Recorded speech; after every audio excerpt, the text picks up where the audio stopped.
Assalamualaikum warahmatullahi wabarakatuh. Hai semuanya, perkenalkan nama saya Nolawati, nomor BP 1904056. Oke, baiklah, pada video kali ini kita akan membahas mengenai sel bakteri yang dimulai dari struktur sel bakteri, bakteri berdasarkan jumlah dan letak flagellanya, bakteri berdasarkan karakteristik dinding sel, lalu bakteri berdasarkan bentuknya. Tapi sebelumnya, coba kita ingat lagi sistem klasifikasi menurut Whittaker. Makhluk hidup dibagi menjadi 5 kelompok seperti jamur, protista, monera, plantae, dan animalia. Tetapi seiring perkembangannya, monera dibagi menjadi 2 kelompok. Ada archaeobakteri, yaitu sejenis bakteri yang hidup di tempat-tempat ekstrim seperti tempat-tempat yang berkadar garam tinggi hingga bersuhu tinggi. Kemudian ada eubakteri, yaitu bakteri yang ada di sekitar kita. Nah, sebelum kita melanjutkannya, kita harus mengenal terlebih dahulu ya apa itu bakteri. Bakteri ini merupakan organisme yang tidak memiliki membran inti sel. Organisme ini termasuk ke dalam domain prokariota dan berukuran sangat kecil, mikroskopik, serta memiliki peran besar dalam kehidupan di bumi. Selanjutnya kita masuk ya kepada struktur sel bakteri. Bagian terluar dari bakteri dilindungi oleh dinding sel. Adanya dinding sel yang tersusun oleh peptidoglikan yang menjadikan sel bakteri menjadi kaku. Di bawah dinding sel masih terdapat satu lapisan pelindung, yaitu membran sel atau membran plasma yang memiliki peran penting dalam mengendalikan transport zat menuju ke dalam dan keluar sel. Berikutnya, lapisan tambahan berupa kapsul. Tetapi tidak semua bakteri dilindungi oleh kapsul. Adapun fungsi kapsul selain sebagai pelindung dari fagositosis juga berperan sebagai pelindung dari kondisi lingkungan seperti radiasi, kekeringan, maupun senyawa kimia. Selanjutnya, bagian cair dari dalam sel yaitu sitoplasma. Hampir 80% sitoplasma bakteri tersusun dari air. Selain mengandung nutrisi, di dalam sitoplasma juga terdapat nukleoid dan ribosom. Sebagai organisme prokariot, struktur inti sel berbeda dengan eukariota. Inti sel pada bakteri tidak diselubungi oleh membran inti. Kromosom bakteri berbentuk sirkular dan terletak memadat pada suatu area dalam sitoplasma yang disebut sebagai nukleoid. Kromosom membawa informasi sifat utama yang diperlukan oleh sel, seperti bentuk sel, kemampuan metabolisme, dan lain-lain. Pada sel bakteri ini juga terdapat ribosom, sama seperti organisme lainnya, tetapi ukurannya lebih kecil dibandingkan ribosom pada eukariotik. Ribosom berfungsi dalam proses sintesis protein.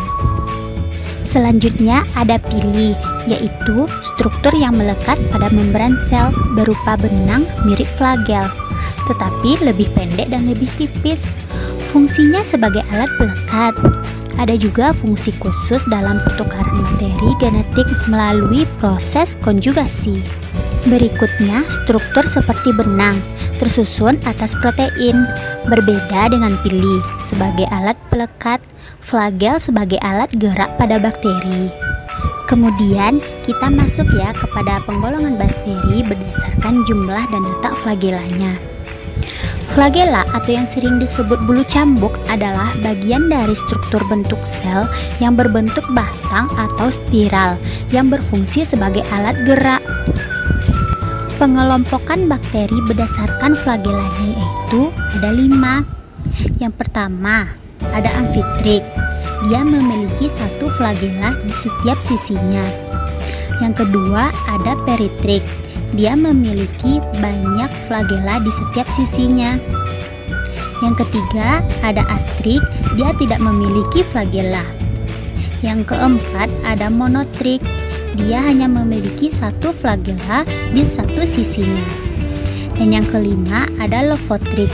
Dia memiliki beberapa flagel di salah satu sisinya. Kita lanjut dengan pengelompokan bakteri berdasarkan karakteristik dinding sel. Cara pengelompokan bakteri berdasarkan karakteristik dinding sel ini dikenalkan oleh Hans Christian Gram pertama kali melalui pewarnaan Gram. Pada pengelompokan ini, bakteri dibedakan menjadi: yang pertama ada bakteri Gram negatif. Bakteri Gram negatif adalah bakteri yang memiliki lapisan peptidoglikan tipis dan dinding sel yang mampu menyerap warna merah. Contohnya adalah bakteri Streptomyces, Streptococcus, dan Mycobacterium tuberculosis. Yang kedua ada bakteri Gram positif.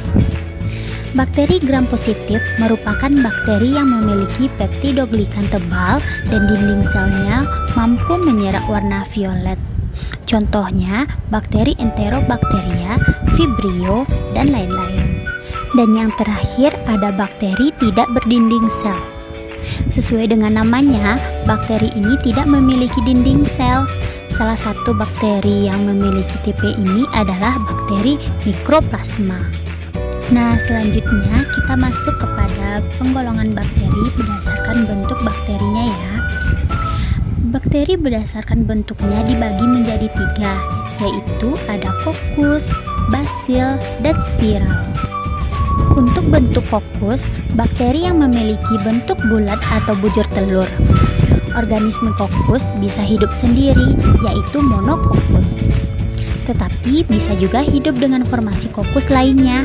Misalnya, 2 kokus yang bergabung disebut diplococcus.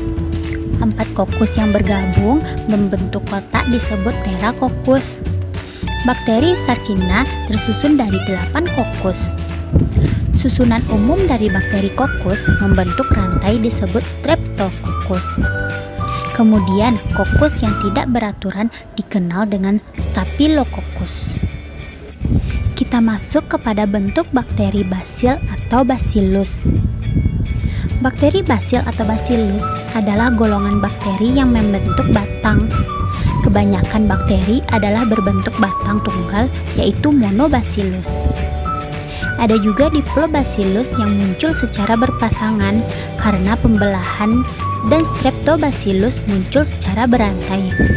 Terdapat juga bakteri bacilli yang membentuk pendek seperti bulat telur yang dikenal dengan Coccobacillus. Dan yang terakhir ada spiral atau spirilium. Spiral atau spirilium merupakan bakteri yang berbentuk lengkung dan juga nampak seperti spiral.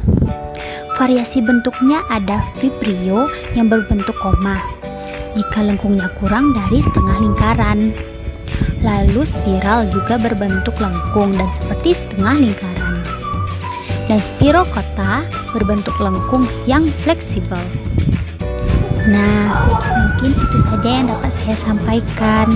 Semoga dapat bermanfaat bagi kita semua ya. Apabila saya ada salah kata, saya mohon maaf. Saya tutup. Wassalamualaikum warahmatullahi wabarakatuh.